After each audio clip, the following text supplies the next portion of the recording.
Всем огромный привет, я очень рад видеть вас на своем канале.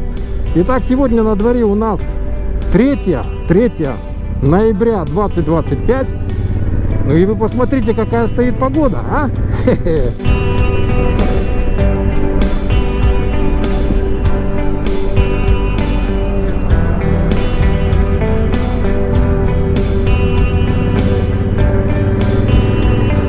Хотя надо сказать, что утром погодка была так себе, туманище такой стоял, и плюс 4, плюс 5 градусов было, сыро, но экипировочка отработала. Итак, давненько я уже ничего не записывал, друзья, и, потому что не было как бы повода, и, в общем-то, вот, а теперь у меня есть целых два повода, чтобы записать это видео для вас.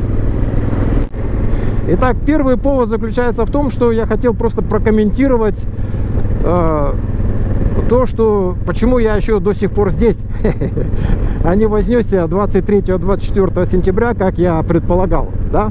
Вот, об этом я скажу пару слов, в конце видео вставлю. Вот, но главным поводом для этого видео послужило то, что я купил себе новенькую кожаную мотоциклетную курточку,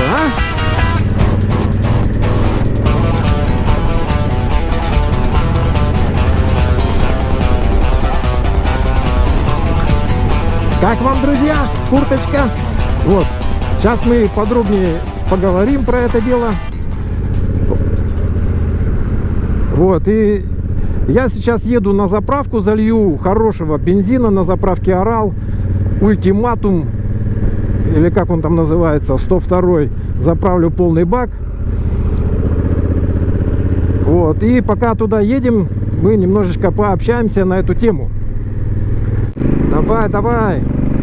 Так, друзья, я в этой курточке уже 2 дня езжу, и могу вам сказать, просто обалденная куртка. Я просто в восторге от нее.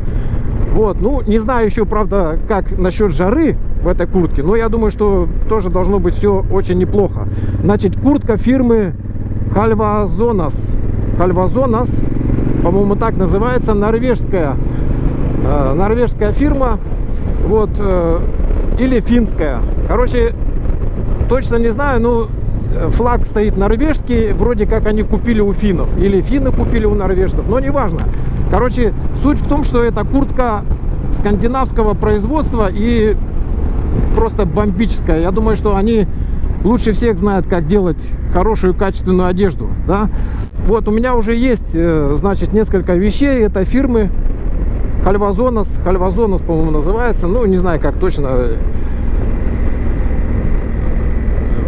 она звучит. Вот. И, в общем-то говоря, вот эти вещи, которые у меня есть, они просто превосходнейшие. И у меня не было никаких сомнений, что и куртка будет точно такая же. Превосходного качества и очень удобная.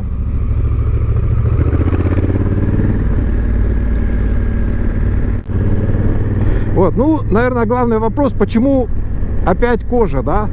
Вот.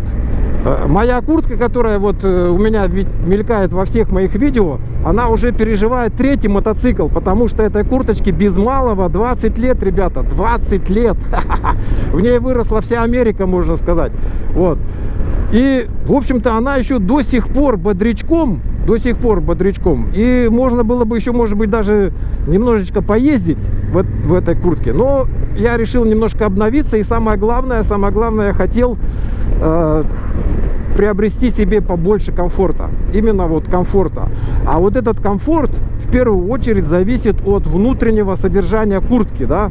От внутренней прослойки, так скажем. И здесь она особенная прослойка вот в этой куртке. Вот, несмотря на то, что у нее прекраснейшая кожа, отличнейшего качества, все сделано, пошита она просто замечательно, но именно вот эта внутренняя прослоечка у нее просто шикардос. Сегодня утром я ехал при, грубо говоря, 4-5 градусов и такой максимальной влажности, и чувствовал себя комфортно. У меня просто одето термобелье и куртка, все.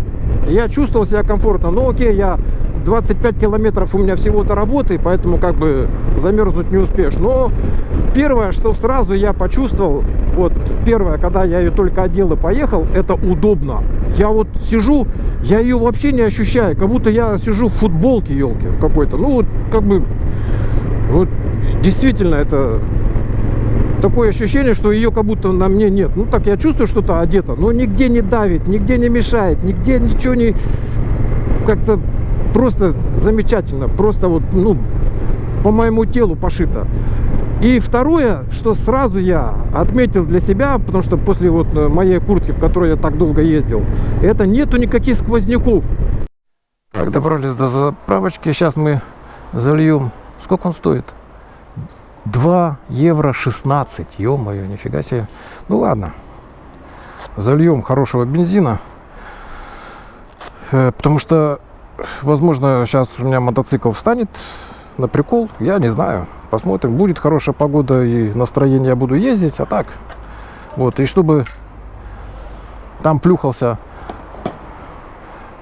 хороший качественный бензин без всяких примесей. О, как он пахнет, а, ребята, рихтик бензином пахнет, потому что я вот по запаху, так скажем, запах знакомый с детства.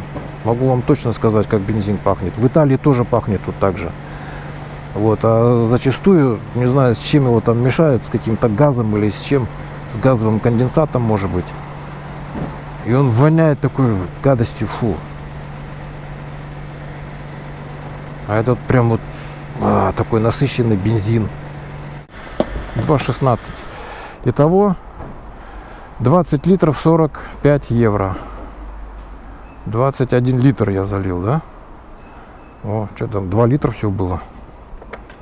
Или 3. Ну, да.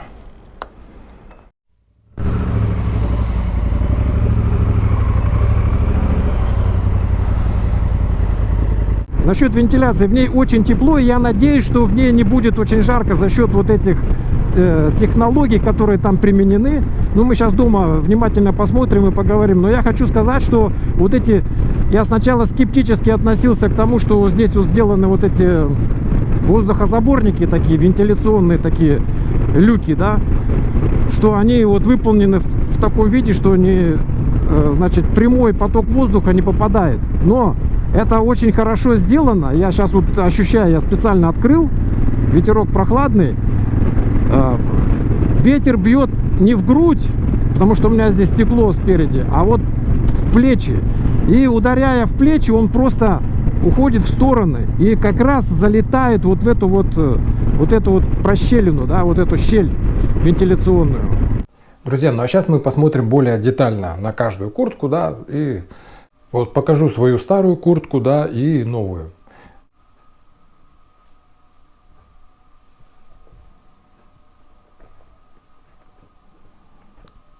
Ну, чё уселся? Иди давай отсюда. Пух. Пух, иди в баню. Пушок.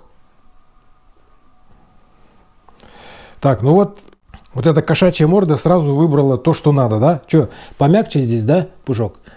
Новенькая, да? А чё на ту не ложишься? Иди на ту, ну-ка, иди. Иди на ту. Иди.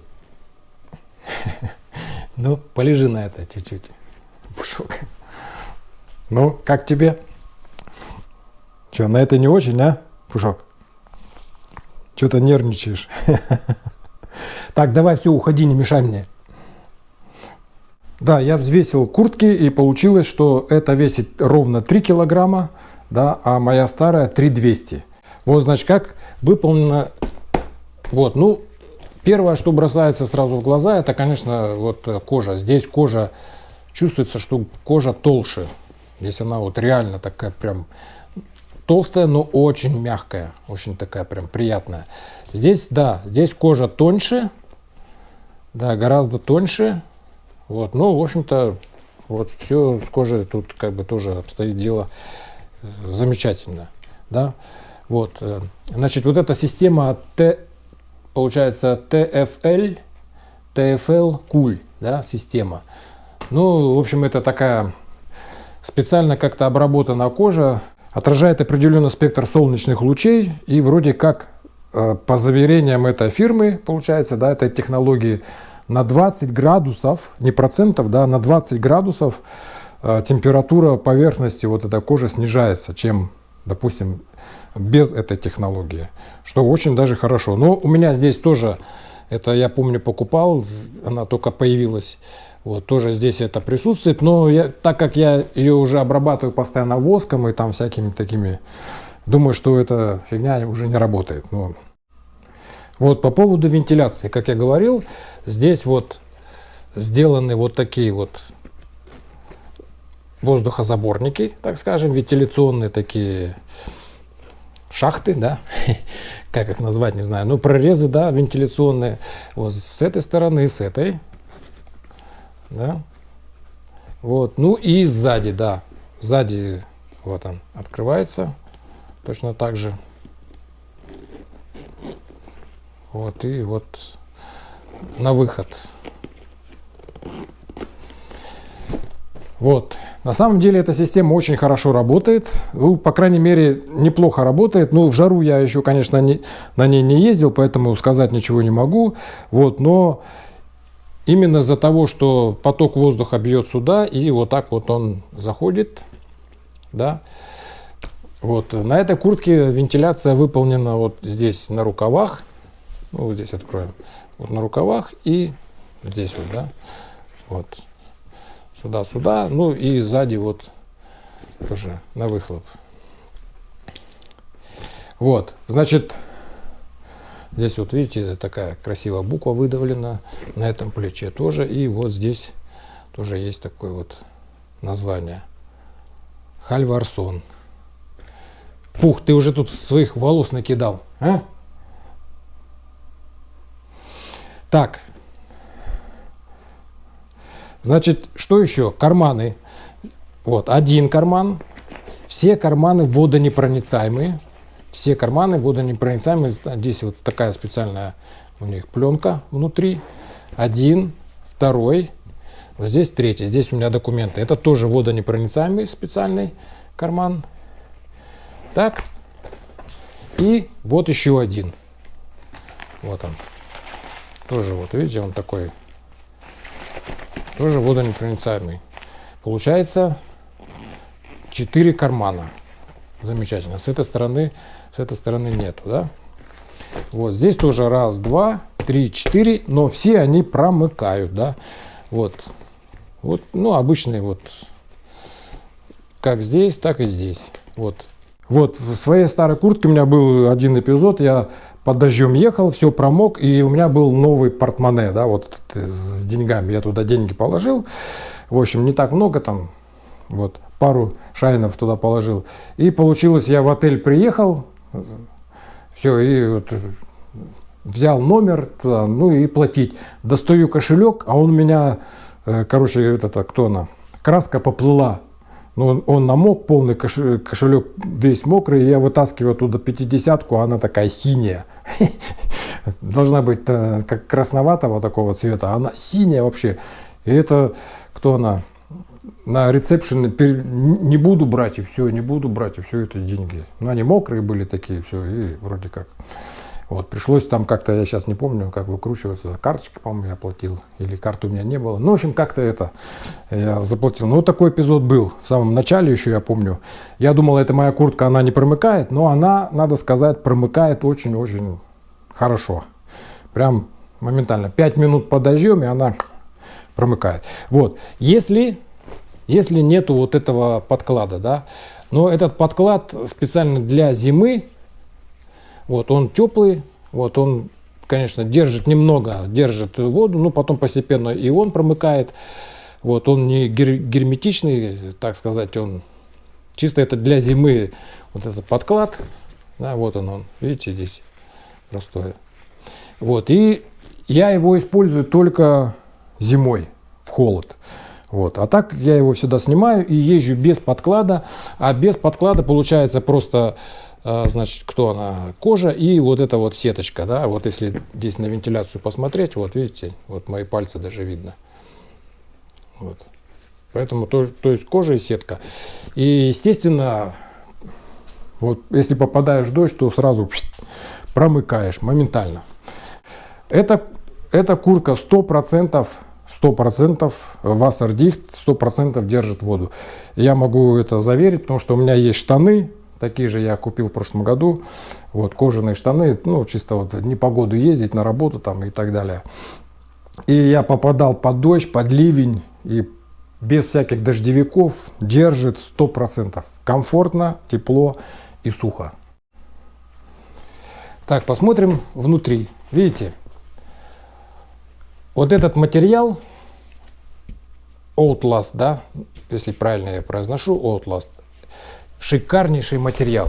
Да, вот это здесь сделаны такие для, короче, это для защиты, да, для протектора, вот эти на грудь, сюда и сюда он втыкается, вытаскивается. Ну, их можно использовать как карманы, да, вот такие ниши. Но это для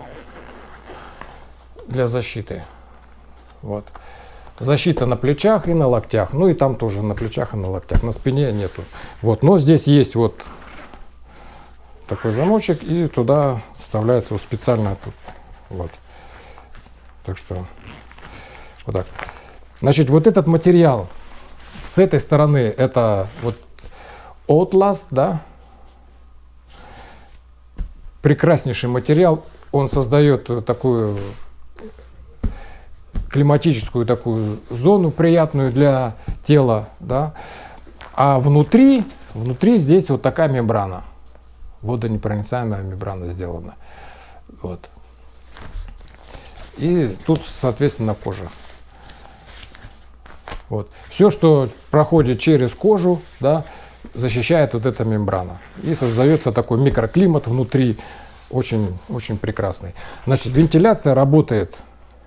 Вот сюда задувает, и она заходит под вот эту мембрану. То есть вентилируется внутри куртки под мембраной. Да.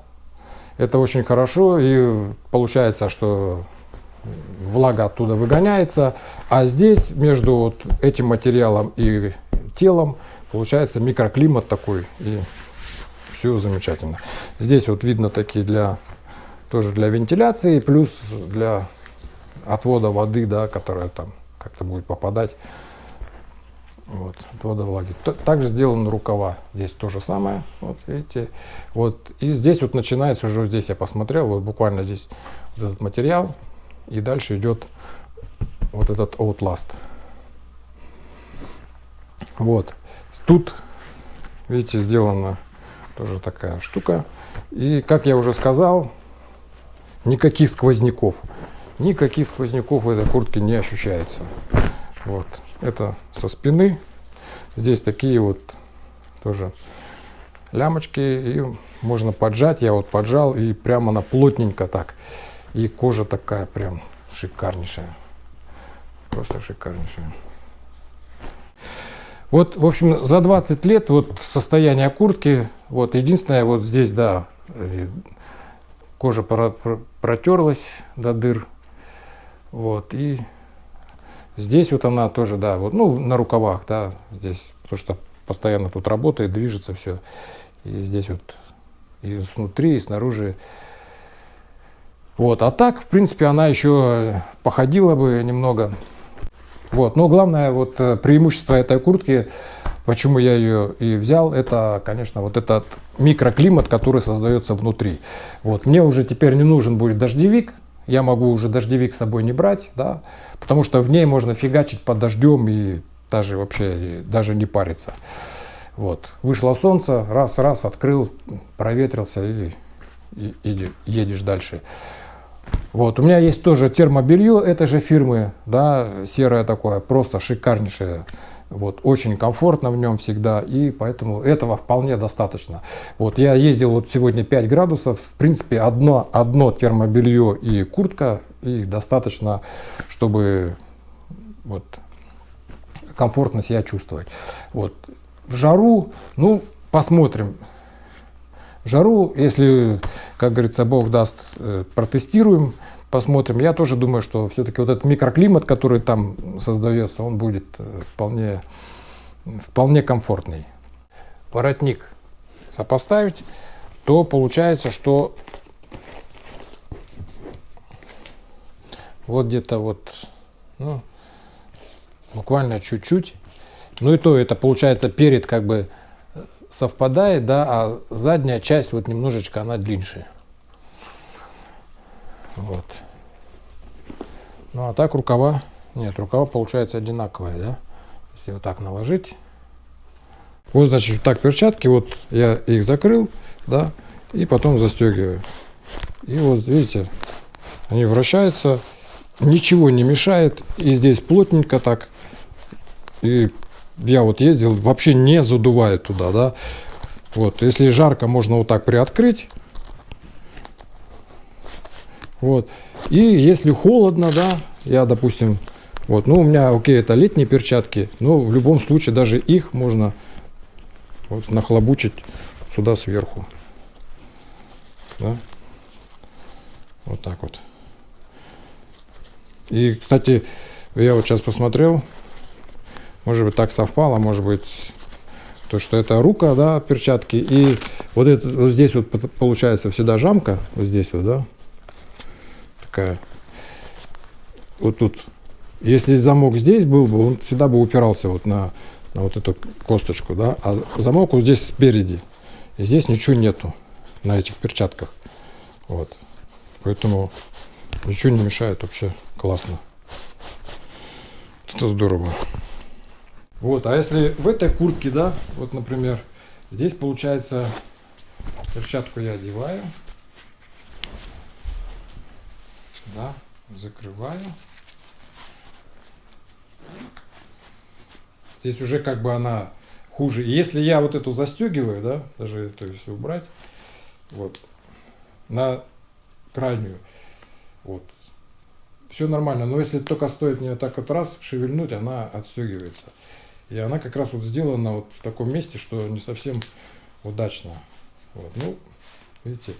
И я вот замечаю, я всегда, если особенно прохладная погода, едешь, и она откроется, болтается, и закрываешь, и потом едешь и стараешься меньше шевелить. Вот, поэтому мне в этом варианте я сразу заметил и сразу понравилось, что вот. И как раз она вот приходится вот сюда, вот эти все здесь. Вот, ну так. Вот, еще, знаете, один момент, когда вот я ее одеваю, да, наверное, это как-то связано. Вот эту я одеваю, я даже во время, когда одеваешь, не чувствуешь ничего. Как обычно цивильную такую одежду одел, да, вот, ну, вот, снял. Когда я одеваю вот эту куртку, то получается ее неудобно одевать, она как-то вот, но потом, когда одел ее так, сел, все, она прям вот, прям, ну я не знаю, прям вот эти локти, да, они вообще не, я их не чувствую, что эти плечи, вот эти протекторы, нигде ничего не давят, просто, ну шикардос, ребята, всем рекомендую, вот. Ну дело, конечно, хозяйское, но так что вот так. Вот, ну а насчет второго повода, почему я до сих пор еще здесь, а не вознесся на небеса, я скажу так. Мы, в общем, я скажу так, что 23-24 сентября произошло не восхищение, а произошел исход. Именно исход, знаете, как вот по Библии был исход из Египта еврейского народа, вот точно так же произошел исход и в это время. Исход тех, кто ожидает восхищения, и тех, кто, в принципе, как бы не ожидает, да, и не верит. Вот именно это. Вот, и теперь я могу с уверенностью сказать, что вот я знаю вот огромное количество людей, да, через интернет, которые ждут, и они абсолютно уверены, несмотря на то, что уже некоторые даты, уже, наверное, 4-й или даже, возможно, 5-й раз уже пересматривались. Уверенность в том, что это произойдет, она еще даже больше. И тех, то есть вот это разделение на этих и тех, кто, в принципе, вообще перестал ждать и сказал, что это все опять та же самая ерунда, которая была уже не один раз, да. Вот, так что вот этот исход произошел, и мы теперь движемся по пустыне в землю обетованную. И я вам могу сказать, что мы теперь стоим прям вот на самом, ну, не на краю, или можно так сказать, у самой горы, где мы встретимся со Всевышним, или у самой той двери в небеса, которая откроется, и мы будем вознесены. Мы стоим вот прям уже совсем рядом. Вот. И какие бы даты теперь снова не были бы предсказаны, это, знаете, это не ошибка. Это не ошибка, вот эти даты, да, ошибочные, как многие полагают. А на самом деле это, знаете, я сейчас нарисую такую картинку, вот пуцли, да, пуцли или пазлы, там, как они правильно называются, там, на разных языках, да. Вот, мы собираем, вот представьте, что мы собираем вот эту картину общую и собираем ее от центра и наружу, да. И вот на сегодняшний день эта картина практически собрана, она вся собрана, вот, видно края, видно вот этот узор, эта картина вся собрана. И мы думаем, вставляем вот этот последний маленький пазл, вставляем вот эту, и думаем, что все, закончено. И тут Господь Ишуа Машиах наш подкидывает еще там коробочку из пазлов из этих, еще. И мы опять вставляем вот это, идем по диаметру, опять их вставляем, и картина опять расширяется, и она становится еще более такой большой, да. И когда мы вставляем вот этот последний пазл, называем вот эту дату конечную, ничего не происходит, и мы вдруг обнаруживаем, что нам подкидывают еще несколько, там, сотню, ну, скажем так, сотню пазлов. И вот этих пуцлей. И мы опять вставляем. Поэтому это не ошибка, это именно картина еще не завершена. Вот. И мы видим, как говорил апостол Павел, сквозь тусклое стекло, гадательно. Но когда проходят вот эти пророчества, я могу сразу сказать, что картина вырисовывается просто обалденно. И удивляешься нашему Всевышнему. Вот. И ждешь еще больше. Вот, я бы мог тут прочитать вам целый монолог и накидать цитат разных там из Священного Писания, но думаю, не стоит этого делать. Почему? Потому что, ну, зрители моего канала, я думаю, что тем, кому интересно, давайте так, тем, кому интересно, я под видео поставлю ссылочку на один канал всего, YouTube канал, Юлия Белая 777. Вот. Она просто на своем канале собирает через, значит, искусственный интеллект, переводит с разных источников, берет вот эти короткие небольшие видео, там, ну, не всегда короткие, но видео разных людей, переводит их и помещает у себя вот на вот этом канале. В общем, информации завались, информации очень много. Мы сейчас живем в такое время, что информация действительно пруд пруди, и я могу только посоветовать не обращаться вот к таким этим мертвым религиозным системам, такими как православие и католицизм. Там вы не найдете ответа, я больше чем уверен, можете мне поверить. И там, потому что любовь к традициям, она гораздо важнее, чем истина. Вот. Поэтому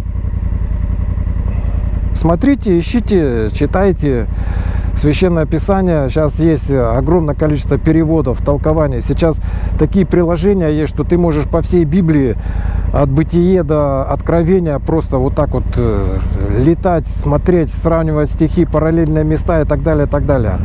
И тот, кто просто имеет желание разобраться, он обязательно разберется.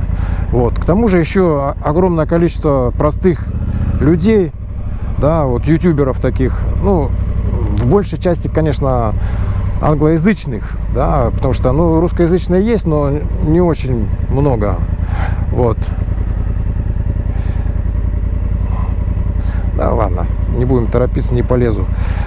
Вот, и YouTube тоже позволяет это читать титры. Я вот, допустим, включаю, английского я не знаю, но я смотрю титры и прекрасно нахожу там огромное количество полезного, вот, знаете, осмысления всего.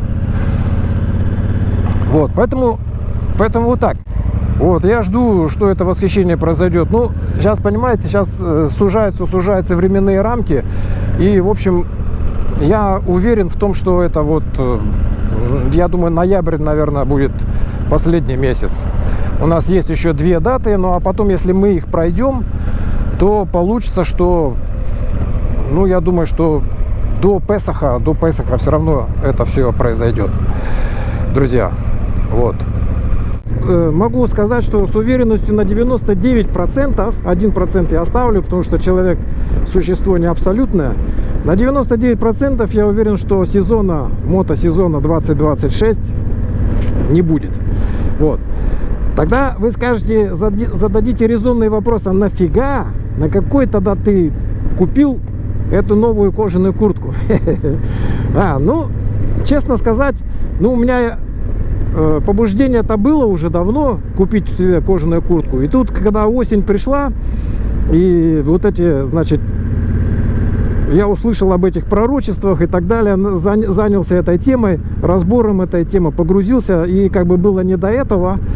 Вот, прошел месяц, второй прошел, даты сместились, и я, в общем-то, подумал, знаете, о чем вот, октябрьская зарплата пришла, я так подумал, можешь поехать посмотреть так, вроде бы как, знаете, вот если мы улетим на небо, то и я куплю куртку, ну, останется куртка в шифонере.